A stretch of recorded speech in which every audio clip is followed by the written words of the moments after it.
দর্শক আমন্ত্রণ diamond cement প্রসঙ্গ চট্টগ্রামে। যতবারই ছুঁই তোকে দিই যত্ন মাখা কোমল এসিআই নিয়ে এলো কোকোনাট মিল্ক ও জাফরানের নির্যাস সমৃদ্ধ বেবি সফট বেবি লোশন, যা বাবুর ত্বকের আর্দ্রতা বজায় রাখে দীর্ঘক্ষণ। কোমল ছোঁয়া প্রতিবার। Baby soft.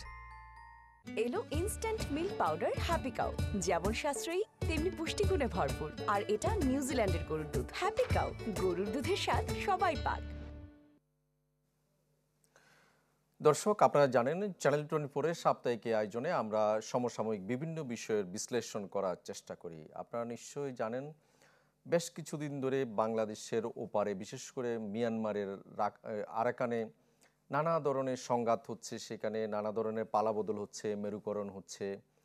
পাশাপাশি আমাদের রোহিঙ্গা সংকট নতুন করে আলোচনা এসছে। এসব বিষয় নিয়ে আমরা একটু আলোচনা করতে চাই যে আসলে সীমান্তে কি হচ্ছে বা রোহিঙ্গা সংকট কোন দিকে যাচ্ছে, এইসব বিষয় নিয়ে আমরা আলোচনা করতে চাই। আমাদের সঙ্গে একজন অতিথি যোগ দিবেন। কক্সবাজার থেকে আমাদের সঙ্গে যুক্ত হচ্ছেন সাংবাদিক এবং minority and refugee expert SM. Sujauddin. SM. Sujauddin, নিশ্চয়ই আপনি আমাকে শুনতে পাচ্ছেন। শুরুতেই আপনার কাছে জানতে চাই, সেটা হচ্ছে যে আপনি বিভিন্ন আন্তর্জাতিক সংবাদ মাধ্যমে দীর্ঘদিন ধরে কাজ করছেন এবং পাশাপাশি রোহিঙ্গা সংকট নিয়ে কাজ করছেন, এবং এই যে আরাকানে যে সংকট তৈরি হয়েছে, আমরা ভূ রাজনীতি যেটা বলি না কেন, বা সীমান্ত, এই সার্বিক বিষয়ে আসলে আপনি অনেক দিন ধরে আসলে পর্যবেক্ষণ করছেন, কাজ করছেন। একটু আপনার কাছে জানতে চাই যে আসলে ওপারে যে এখন সংকট তৈরি হয়েছে, সেই সংকটটা আসলে আরও কত দূর যাবে, কিংবা আমাদের এই পারে কি প্রভাব, আপনার একটু পর্যবেক্ষণটা একটু জানতে চাই।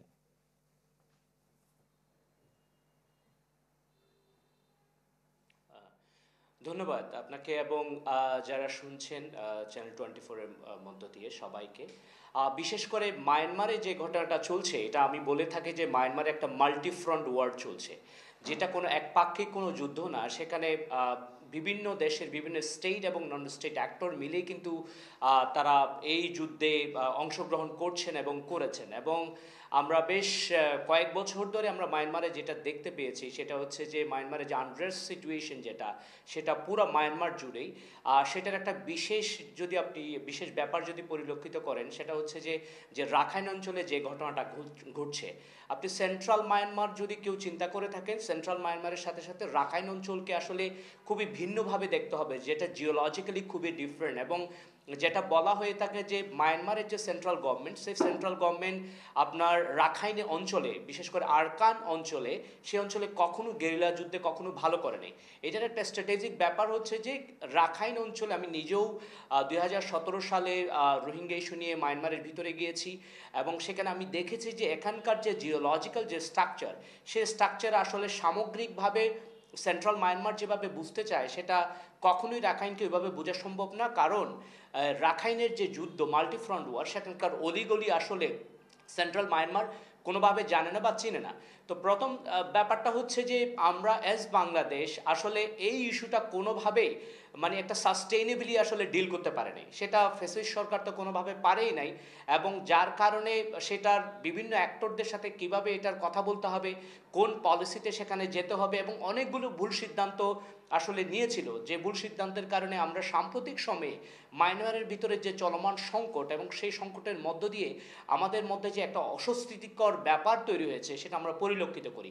মায়ানমারের ভিতরে বেশ কয়েকটা ইন্টারন্যাশনাল অ্যাক্টরদের মধ্যে একটা বড় অ্যাক্টর হচ্ছে যে চায়না, যেটা কিন্তু অলরেডি রাখাইন আর্মি শুধু 3টা জায়গা ছাড়া বাকি সবগুলো দখল করে ফেলেছে। বিশেষ করে যে অঞ্চলটা দখল করে নাই, সেটা হচ্ছে আকিয়াব। এটা বিশেষ করে এটা হচ্ছে একটা বন্দর, যে বন্দরটার উপর ভিত্তি করে আগামীর বঙ্গোপসাগরীয় দক্ষিণ এশিয়ার রাজনীতি এবং অর্থনীতি নির্ভর করছে। এবং মায়ানমারের রাখাইন অঞ্চলে চায়নার যে প্রায় 11টার মতো প্রকল্পের মধ্যে প্রায় 10টার মতো প্রকল্প কিন্তু আন্ডার কন্ট্রোল বাই এখন আরাকান আর্মি। বিশেষ করে এমন একটা জায়গা, যে জায়গায় আপনার নর্থ ইস্টার্ন চায়নার সাথে যেটা তাদের যে ন্যাচারাল যে রিসোর্সগুলা, সেটার পাইপলাইন যুক্ত, যার কারণে কিন্তু আরাকান আর্মি সেখানে এখনও আরাকান আর্মির কন্ট্রোলে আছে। তো সেখানে একটা বড় অ্যাক্টর যেহেতু চায়না, সাথে সাথে আপনারা মানে আমরা তো দেখতে পাই যে সেখানে ওয়েস্ট বা আমেরিকার যে রোলটা, সেটাও আমরা দেখতে পাই। এবং রোহিঙ্গা যে জনগোষ্ঠী, এই জনগোষ্ঠীকে আমি বলি যে they are the innocent victim of multifront war, যে তারা সব সময় এখানে আসলে ভিকটিম হয়েছেন। সেটা সিটিজেনশিপ অ্যাক্টের মাধ্যমে রোহিঙ্গাদেরকে যেই দিন থেকে ডিনাই করা হয়েছে, দে আর নট সিটিজেন বলা হয়েছে, সেই দিন থেকেই কিন্তু তাদের ভাগ্য খুবই খারাপ পরিণতি হয়েছে। আমরা মায়ানমারের মিলিটারিকে যেভাবে দেখেছি যে নির্মমভাবে রোহিঙ্গাদেরকে হত্যা করতে এবং তাদের যে গণহত্যা যে চালিয়েছে, সেটার যদিও বা সেই আকারে হচ্ছে না, কিন্তু আমরা গত কয়েকদিন ধরে, সেটা এক সপ্তাহ ধরে আমরা দেখতে পাই যে কিভাবে রোহিঙ্গারা আবারও নির্যাতিত হচ্ছে রাখাইনে, বিশেষ করে আরকান অঞ্চলে।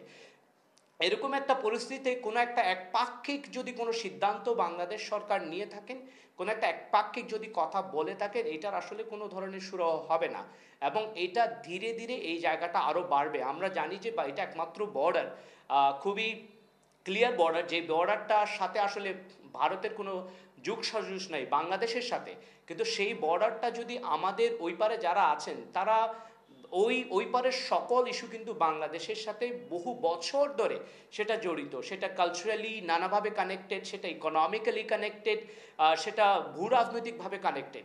এখন যখনই আরকান আর্মি সেখানে তারা তাদের শক্তি সামর্থ্য দেখাচ্ছেন এবং আগামী সময়ে খুব শীঘ্রই সেখানে তাদের সুজাউদ্দিন, আমি একটু আপনাকে ইন্টারাপ্ট করি। সেটা হচ্ছে এই যে আপনি নানা বিষয়ে আপনি তুলে ধরছিলেন, কিন্তু এই ক্ষেত্রে এই যে ওপারের যে পালাবদল, সেই পালাবদলে আসলে মোটা দাগে আমাদের এইখানে কি প্রভাব পড়বে?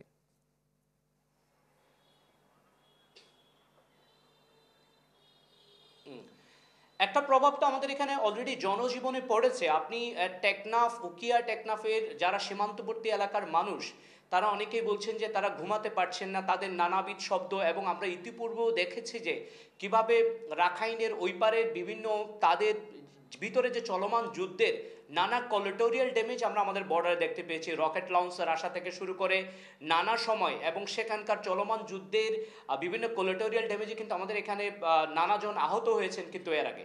এটা একটা ব্যাপার। দ্বিতীয় ব্যাপারটা হচ্ছে আমাদের সমুদ্রবর্তী যে অঞ্চল, বিশেষ করে আমরা নাফ নদী থেকে আমাদের এখানকার মানুষজনকে তুলে নিয়ে যাওয়া, সাথে আমরা আমাদের টেকনাফ থেকে যে সেন্ট মার্টিন যে রোড, বঙ্গোপসাগরীয় যে রোড, সেই রুটে আমাদের একটা ধরেন নিরাপদ না থাকা, সেটার তো একটা বড় প্রভাব আছে। সাথে সাথে আপনি এখন যদি সিকিউরিটি ইস্যু চিন্তা করেন, যেখানে আমরা 1.1 মিলিয়ন রোহিঙ্গা রিফিউজি আমাদের এখানে আছেন, এবং এটা আমাদের বাংলাদেশের জন্য কত বড় চ্যালেঞ্জ সেটা পুরো দুনিয়া সহ জানে। এবং এটার গুরুত্বটা দেখেই কিন্তু এই সরকার একজন রোহিঙ্গা বিষয়ক উপদেষ্টা কিন্তু একজনকে নিয়োগ দিয়েছেন। কিন্তু আপনি টেকনাফ, উকিয়া অঞ্চল কিংবা কক্সবাজারের এই অঞ্চলে এখনও তো যুদ্ধটা সমতল পর্যায়ে। যদি মায়ানমারের ভিতরে এই যুদ্ধটা, বিশেষ করে তারা যখন আকিয়াব দখল করতে যাবে, মানে নদী সমুদ্র বন্দরটা দখল করতে যাবে, তখন কিন্তু তাদের এই যুদ্ধের একদম ডিরেক্ট যে রিফ্লেকশন বা এই যুদ্ধের একটা সরাসরি প্রভাব কিন্তু আমরা এখানে দেখব। আমরা ইতিপূর্বেও তো দেখেছি যে আশেপাশের মানুষগুলো কিন্তু ঠিকঠাক ঘুমাতে পারছে না, আমাদের ব্যবসা বাণিজ্যের জায়গা থেকে কৃষক তার জায়গায় কাজ করতে পারছে না, লবণ চাষি মাঠে যেতে পারছে না, এবং জেলেদেরকে ধরে নিয়ে যাওয়া হচ্ছে। সাথে নানাবিধ এই সংকটটা আছে। এটার সবচেয়ে বড় প্রবলেম যেটা আমি দেখতে পাই, সেটা হচ্ছে যে আমাদের এখানে একটা কালেকটিভ কোলাবোরেশন নাই। মানে আমাদের ইন্ট্রা অ্যাক্টরগুলোর মধ্যে কোলাবোরেশন না থাকার কারণে আমি বরাবরই বলে থাকি, কক্সবাজারকে ঢাকা আসলে কোনো কালেই বুঝে নেই। এটা এই কারণেই বলছি, ঢাকায় নানাবিধ সরকারি প্রতিষ্ঠানগুলো আছেন, নানাবিধ অ্যাক্টরগুলো আছেন, কিন্তু যখনই এটা সেন্ট্রাল ঢাকায় এটা প্রেজেন্ট করা হয়, তারা শুধুমাত্র সেইটুকুই শুনেন যেটুকুই তারা আসলে শুনতে চায়। এরকম একটা পরিস্থিতিতে যেখানে আমাদের এত বড় একটা ইন্টারন্যাশনাল বর্ডার, যে বর্ডার আসলে আরকান আর্মিতে শুধুমাত্র আপনার সে দখল করে ক্ষান্ত নয়, এবং সে কিন্তু অলরেডি হিউম্যান ট্রাফিকিংয়ের একটা বড় বিজনেস তার আছে, এবং রাখাইনের ভিতরে কিন্তু তার অলরেডি গ্রাম আছে। আমরা অসংখ্য ধরনের ঘটনা দেখি, বিশেষ করে আন্দামান সিতে রোহিঙ্গা সহ বাংলাদেশি নৌকা ডুবে যাওয়ার ঘটনা ঘটেছে। এই ঘটনার সাথে কিন্তু কোনো আরকান আর্মি কিন্তু নানাভাবে জড়িত, যেহেতু রাখাইন অঞ্চল বা আকিয়াবের মধ্য দিয়েই তারা আসলে আন্দামান সি যায়, তার সাথে থাইল্যান্ড, ইন্দোনেশিয়া, মালয়েশিয়া বর্ডারের সাথে কানেক্টেড। তো এইটা একটা হলো হিউম্যান ট্রাফিকিং, স্মাগলারের অংশ। দ্বিতীয় যে ব্যাপারটা যেটা ঘটছে, আমি খুবই বিস্মিত হয়েছে যে এই তথ্যটা পেয়ে, সেটা হচ্ছে যে ওখানে যেসব রোহিঙ্গারা আছেন, ওইসব রোহিঙ্গাদের সুজাউদ্দিন, আপনাকে একটু থামাতে হচ্ছে। আপনার আরো বিস্তারিত আপনার এই বিশ্লেষণটা আমরা শুনবো, কিন্তু আমাদের ছোট্ট একটা বিরতিতে যেতে হবে। আপনি থাকুন আমাদের সঙ্গে। দর্শক, ছোট্ট একটা বিরতি নিব, ফিরবো একটু পর, সঙ্গেই থাকুন। এই চেয়ারে বসবো না। বাচ্চু ভাই, এই চেয়ারকে ভয় পেও না। ডেন্টিস্টের পরামর্শ নাও নতুন কোলগেট অ্যাক্টিভ সোল, যা দাঁতের সমস্যা শুরু হওয়া মাত্রই থামিয়ে দেয়। না থাকবে ব্যথা, না থাকবে ভয়।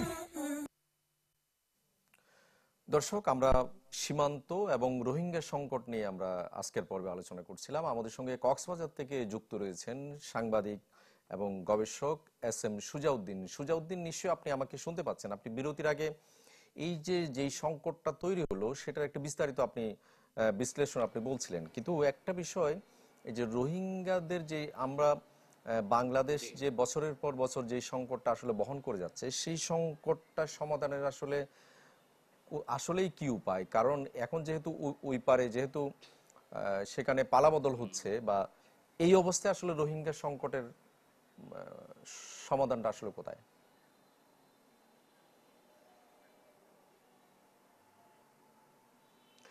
ধন্যবাদ আপনাকে।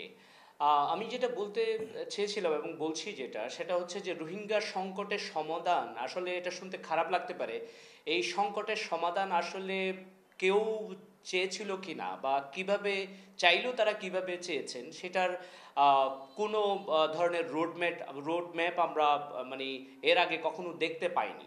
যেটা আমরা দেখতে পেয়েছি, এটা একটা শর্ট টার্ম একটা সলিউশনের কথা বলা হচ্ছে, যে শর্ট টার্ম সলিউশনে এই রোহিঙ্গাদের মতামত নেওয়া হয়নি, এখানকার তরুণ মানুষদের মতামত নেওয়া হয়নি, কক্সবাজারের স্থানীয় জনগোষ্ঠীর মতামত নেওয়া হয় না, এবং পলিসিতে দীর্ঘদিন ধরে এটা যারা কাজ করেন তাদের মতামত নেওয়া হয় না।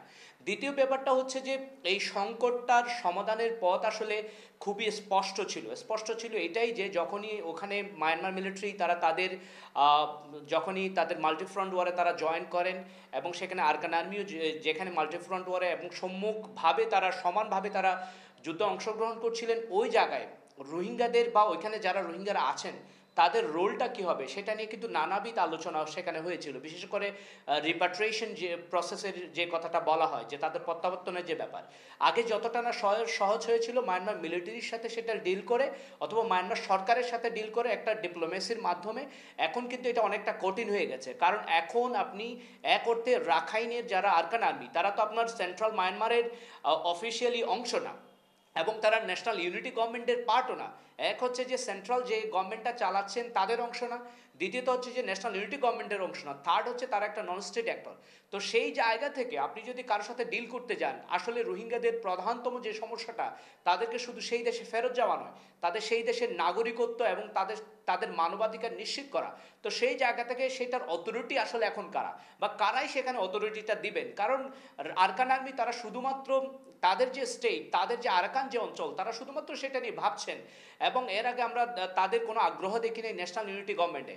এখন তারা ধীরে ধীরে আগ্রহ দেখাচ্ছেন। আর সাথে সাথে মায়ানমার মিলিটারির কথা যদি বলা হয়, মায়ানমার মিলিটারিকে আসলে বিশ্বাস করা খুবই টাফ, কারণ মায়ানমার মিলিটারি ইতিপূর্বে যেই ধরনের কমিটমেন্টগুলো করা হয়েছে, সেই কোনো কমিটমেন্ট কিন্তু মায়ানমার মিলিটারি রাখে নাই। তো এই জায়গায় বাংলাদেশ একটা কঠিন অবস্থার মধ্য দিয়ে, আমি বলি যে বাংলাদেশের এই যে ফোরকাস্টটা করতে পারা, এটা আসলে অনেক আগে করতে পারার কথা ছিল।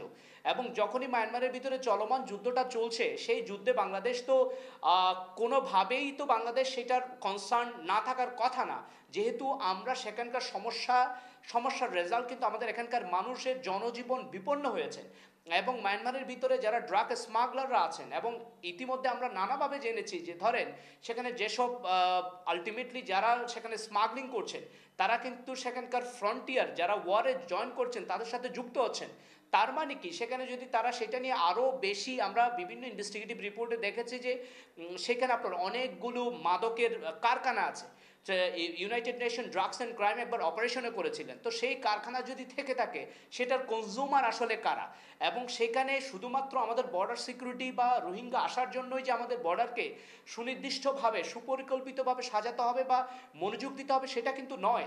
এবং আমাদের এখানে যে ড্রাগ এডিক্টেড হয় বা ড্রাগ স্মাগলিং হয়, এবং এটার একটা বড় অংশ কিন্তু ওই পারের যারা পাওয়ারে থাকেন তারা সবসময় সেটার সাথে ডিল করে থাকেন। এবং এটা যেহেতু একটা গোল্ডেন ট্রায়াঙ্গেলের একটা বড় পার্ট, তো এরকম একটা পরিস্থিতিতে বাংলাদেশ দুইটা পজিশনে বাংলাদেশ আছেন। একটা পজিশন হচ্ছে যে বাংলাদেশ একটা বড় ধরনের গুরুত্বপূর্ণ এলাই পেতে যাচ্ছেন, যে এলাইয়ের মধ্য দিয়ে আসলে একটা ফ্রেন্ডলি বর্ডার। আমাদের আসলে কোনো ফ্রেন্ডলি বর্ডার তো আসলে ছিলই না। যে বর্ডারগুলোর কথা আমরা জানি সেই বর্ডার আসলে আমাদেরকে ডোমিনেট করা হয়েছে। তো এখন এটা একমাত্র বর্ডার যেটা আমাদের ফ্রেন্ডলি বর্ডার, যে বর্ডারে আমরা ন্যায্যতার কথা বলা যাবে। এবং আমি মনে করি যে রোহিঙ্গার রাখাইন ওই অঞ্চলে এটা শুধুমাত্র যে একটা জিওলজিক্যাল ওয়ার সেটাও কিন্তু নয়, সেখানে কিন্তু একটা অর্থনৈতিক বড় ধরনের ব্যাপার আছে।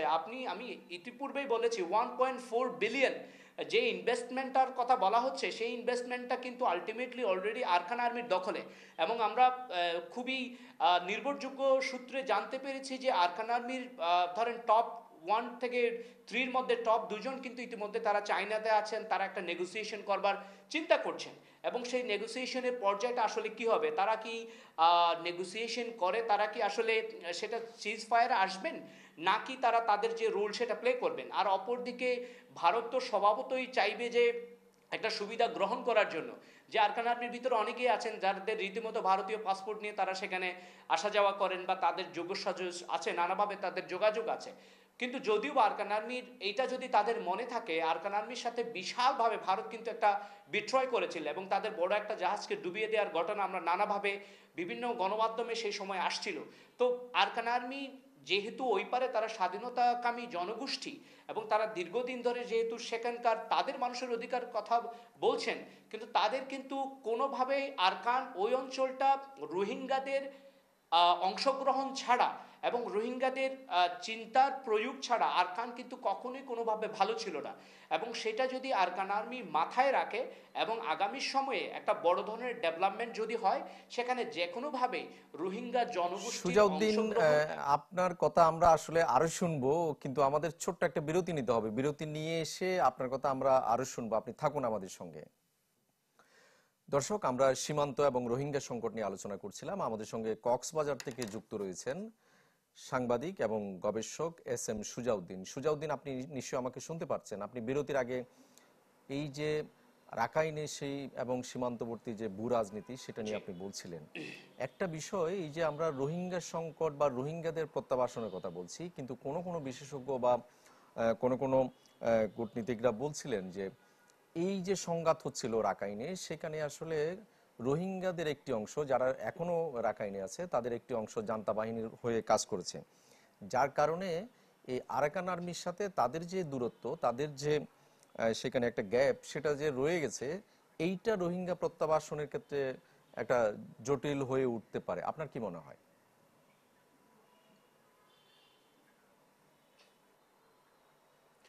আহ, ধন্যবাদ। আমি এটাকে বলি যে collective critic of policy response. এবং আমাদের বাংলাদেশের তো কোনোভাবেই যে একটা বড় ধরনের কোনো ডিপ্লোম্যাটিক রোড ম্যাপ ছিল না মায়ানমারকে ডিল করার ক্ষেত্রে। যেটা হয়েছে সেটা কিন্তু খুবই শর্ট টার্ম একটা প্রসেস বা শর্ট টার্ম একটা প্রক্রিয়া, যে প্রক্রিয়ার মাধ্যমে যখন যার যেটা মনে হয়েছে তখন সেটা পলিসি রেসপন্স করেছেন। এবং আপনি যে কথাটা বলেছেন সেটা কিন্তু সত্য। এবং শুধুমাত্র যে মায়ানমার মিলিটারির সাথেই রোহিঙ্গাদের একটা গোষ্ঠীকে বা রোহিঙ্গাদের এক গ্রুপ অফ পিপলকে ধরেন যুদ্ধ করেছে তাদের সাথে, ব্যাপারটা এরকমটা নয়। আরকান আর্মির সাথেও কিন্তু ধরেন রোহিঙ্গাদের একটা অংশ তারা কিন্তু ছিল যারা মায়ানমার মিলিটারির বিরুদ্ধে যুদ্ধ করেছে। তো সেই জায়গা থেকে যে দূরত্বটা তৈরি হয়েছে, এই দূরত্বটা আসলে বিগত যে সরকারগুলো ছিল তারা আসলে কোনো ধরনের সুনির্দিষ্ট কোনো পরিকল্পনা করতে পারে নাই এবং তারা গ্রাউন্ড বুঝে না। এবং যখনই কেউ একজন আসেন, এসে এখানে দু একদিন দেখে যান, দেখে যাওয়ার পরে না মায়ানমারের পলিটিক্স বুঝে, না মায়ানমারের কালচার বুঝে, না মায়ানমারের ভিতরকার ব্যাপার বুঝে। এবং আমাদের মেইন স্ট্রিমে আপনি যদি আমাদের মেইন স্ট্রিম একাডেমিয়ার কথা বলেন, আমাদের মেইন স্ট্রিম পলিসির কথা বলেন, আপনি 5 আগস্টের পরবর্তী সময়ে ঢাকায় নানা ধরনের প্রোগ্রাম চলছে, শত শত প্রোগ্রাম চলছে। সেইখানে এত বড় একটা গুরুত্বপূর্ণ বিষয় সেটা নিয়ে আপনি খুব বেশি আলাপ দেখতে পাবেন না।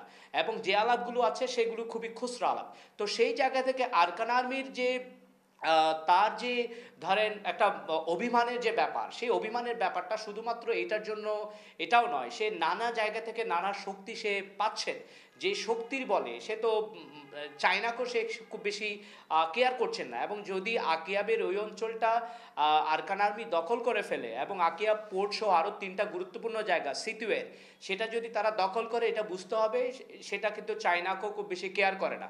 এটা শুধুমাত্র একটা দেশ বলে কথা নয়। কিন্তু আমরা আরকান আর্মির দীর্ঘ দিনের আরকান আর্মির ওই পারের যে বোঝাপড়া, ওই পার এবং বাংলাদেশের যে বোঝাপড়া, সেই বোঝাপড়ায় বাংলাদেশের পক্ষের একটা পজিটিভ ভাইব আমরা দেখতে পাই, এবং যেটা এখনো পর্যন্ত বাংলাদেশের নানা পাবলিক ডিপ্লোমেসি এবং ডিপ্লোমেসির পলিসি তৈরি করার জন্য একটা গুরুত্বপূর্ণ রোল প্লে করতে পারে।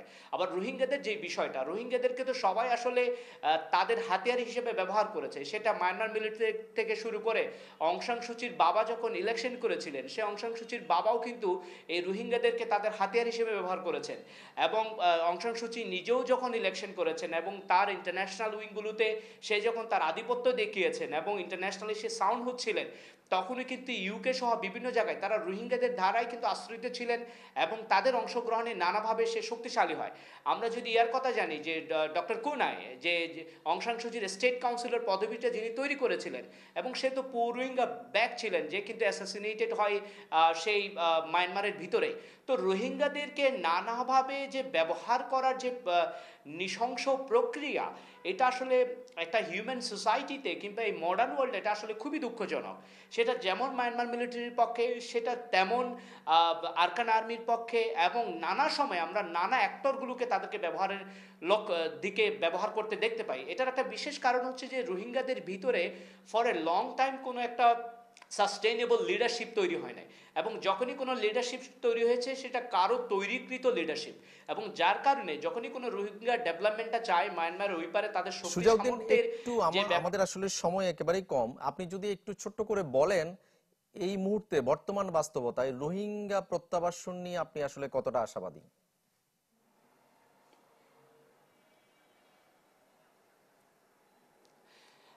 প্রথম কথা হচ্ছে যে এই মুহূর্তে এখানে আশা নিরাশার মাঝখানে বলতে হবে, শুধু আশাই নাই এবং নিরাশাও নাই। একটা হচ্ছে যে যদি আরকান আর্মির আরকানের সকল ধরনের ডেভেলপমেন্টে, যে কোনো ডেভেলপমেন্টে যদি বাংলাদেশের পাবলিক ডিপ্লোমেসি বা বাংলাদেশের পলিসির একটা ইম্পোর্ট থাকে, তাহলে আগামী সময়ে রোহিঙ্গা সহ এবং আরকান আর্মির এবং ওইখানে যারা আছেন তাদেরকে নিয়ে ওইখানে একটা খুব সুন্দর একটা শান্তিপূর্ণ অবস্থান সেটা হতে পারে। আপনি সেই পার্সপেক্টিভ যদি আমি চিন্তা করি, সেটা ডেফিনেটলি এটা নট অনলি বাংলাদেশ এবং ইন্টারন্যাশনাল অ্যাক্টরগুলোর কিন্তু সেখানে একটা বড় রোল প্লে করতে হবে। তারা যদি আদৌ শান্তি চায়, তাহলে রোহিঙ্গাদের প্রত্যাবর্তনের একটা বড় ধরনের সুযোগ আছে এবং সুযোগ তৈরি হয়েছে। দ্বিতীয় ব্যাপারটা হচ্ছে যদি সেটার ব্যত্যয় ঘটে, তাহলে রোহিঙ্গাদের প্রত্যাবর্তন এটা এক ধরনের ধরেন ধোঁয়াশার মতো এবং স্বপ্নের মতো হয়ে যাবে, যেখানে ওখানে যারা রোহিঙ্গা আছেন তাদেরকেও কিন্তু মারা হচ্ছে এবং কোনো লজিক ছাড়াই কিন্তু মারা হচ্ছে। সকল রোহিঙ্গা কিন্তু এটার পক্ষে এটার জন্য দায়ী না, এবং অনেক সুজাউদ্দিন, আসলে আমরা সময় থাকলে হয়তো আরো আলোচনা করতে পারতাম। আমরা এই নানা সংকটের মধ্যেও আশাবাদী হতে চাই যে এই বিশাল এক সংকট নিয়ে বাংলাদেশ এখন যেভাবে লড়ছে, সেই সংকট থেকে নিশ্চয়ই একটু পথ খুঁজে পাওয়া যাবে। আপনাকে অনেক ধন্যবাদ আমাদের সময় দেওয়ার জন্য। দর্শক, আপনাদেরকেও ধন্যবাদ। ভালো থাকুন সবাই।